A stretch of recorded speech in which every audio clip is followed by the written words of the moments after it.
Good morning. Welcome to Breakfast with Charlie State and Naga Monchetti. Our headlines today. A new vaccine produced in the UK has been found to be highly effective against coronavirus, including the British variant. Regulators will decide if the Oxford AstraZeneca jab meets EU approval after Germany questions its use for the over 65s. And the lockdown in Wales will last for 3 more weeks at least, but children could return to school there after the February half-term.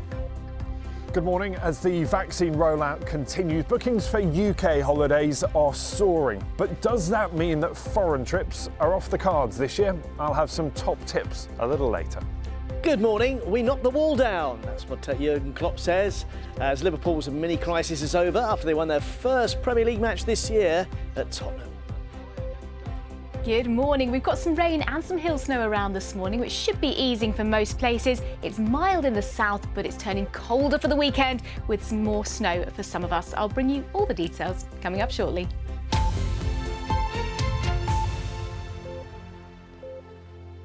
Good morning. It's Friday, January the 29th. Our top story is that a new coronavirus vaccine has been shown to be nearly 90% effective in large-scale UK trials.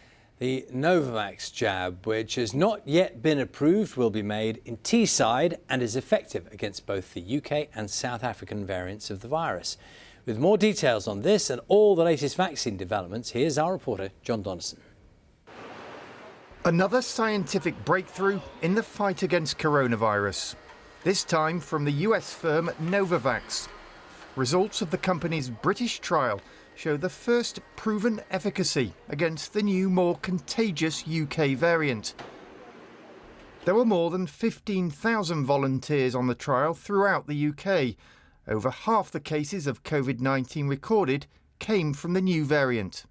It's very significant because we were able to show that the vaccine works well against both the original strain and the new strain. It had 96% efficacy against the original COVID-19 strain, and yet it still had 86% efficacy against the variant strain.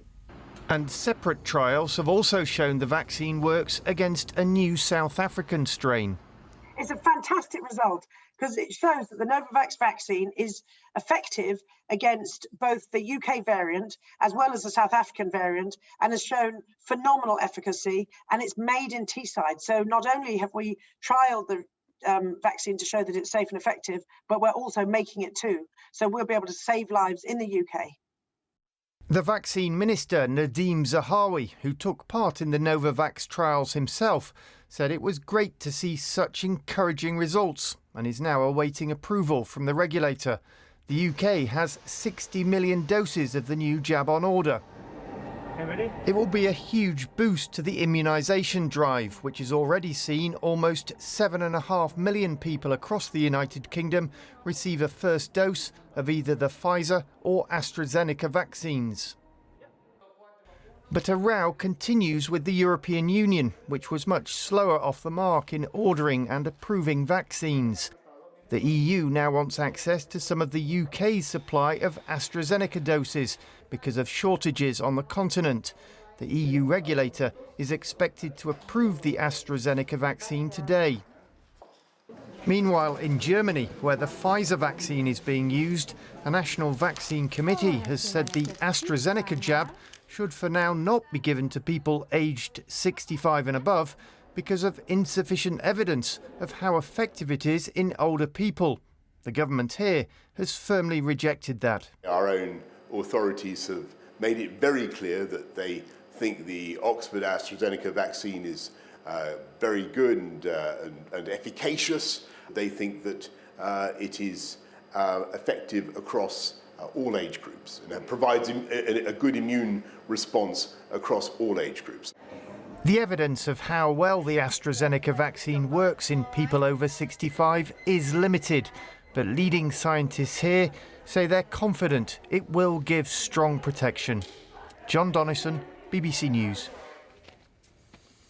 Yes, and for more on that story, a lot of questions people have at the moment. Our medical editor, Fergus Walsh, will be joining us after 8 o'clock, so around about 8:10. So if you have questions about that, and there is a lot of information coming through at the moment about the vaccine, and efficacy, about how it's rolling out, but more specifically, especially with the news today of the new vaccine, about which one and the proportions of the success rates and how it compares with the other vaccines that are in place. So let us know any thoughts you have. 8:10. Let's bring you some other news. Schools in Wales could start to reopen fully to all pupils after the February half-term if COVID infection rates continue to fall in the coming weeks. The Welsh Government says it will work with schools on a phased return from the 22nd of February, starting with primary-aged children. Thomas Morgan has the details. In the weeks leading up to Christmas, cases had surged in Wales and it had the highest transmission rates of all the UK nations. Lockdown was announced 6 days before the festive period, and since then things seem to be moving in the right direction. Wales now leads the way on the percentage vaccinated. This has led the Labour Welsh Government in Cardiff to announce that a phased reopening of schools will begin after the half-term from the 22nd of February. It's understood that the youngest years of primary and possibly GCSE and A-level students of high school may return to the classroom first. But there is a caveat to the plan, that coronavirus rates continue to decline and that vaccinations remain on track to immunise all over 70s with a first dose as close to the middle of February target as possible. If that does happen, Wales will be the first country in Britain to reopen the classroom this year. Other than schools, though, there will be little room to manoeuvre on any other lockdown measure for now, it seems. Expect more detail in the First Minister's press conference this lunchtime. Thomas Morgan, BBC News, Cardiff. Schools in Northern Ireland will remain closed to all but vulnerable children and those of key workers until Monday, the 8th of March at the earliest. First Minister Arlene Foster said whether or not schools open fully on that date remains in doubt and will depend on the public health situation. Ministers will review the decision in just under 3 weeks. The United Arab Emirates has been added to the red list of countries from where travel to the UK is banned, along with Burundi and Rwanda.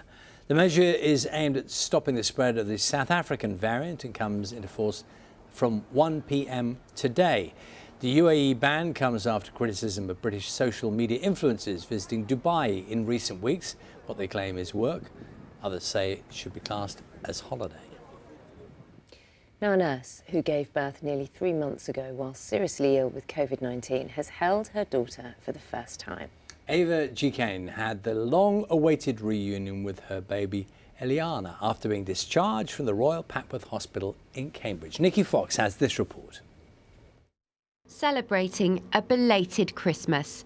The mother who spent the first 2 months of her baby girl's life not being able to see or touch her.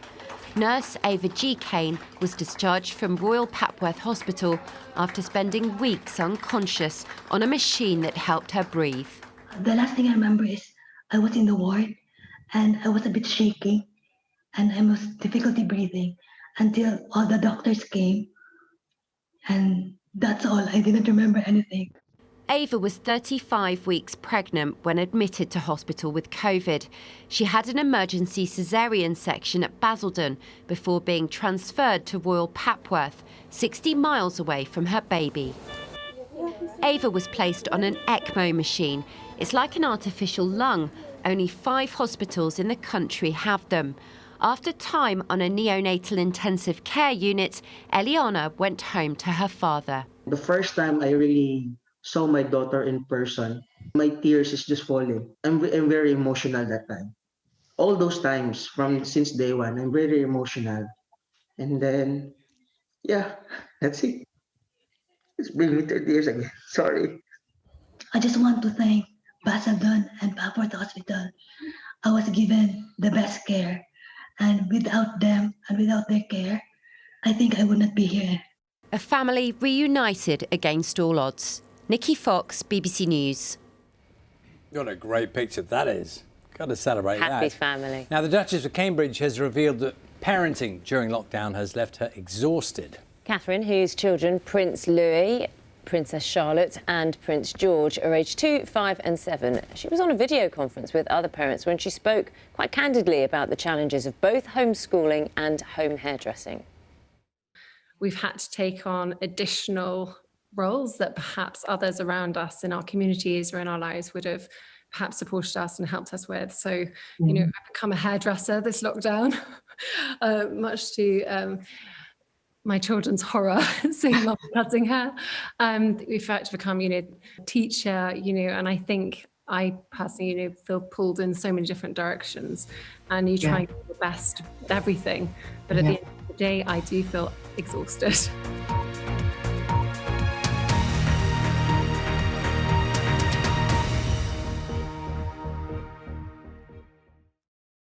See the headlines as they happen and watch BBC News live in the app and get the full story with bbc.co.uk/news. Follow the story for all the latest with BBC News.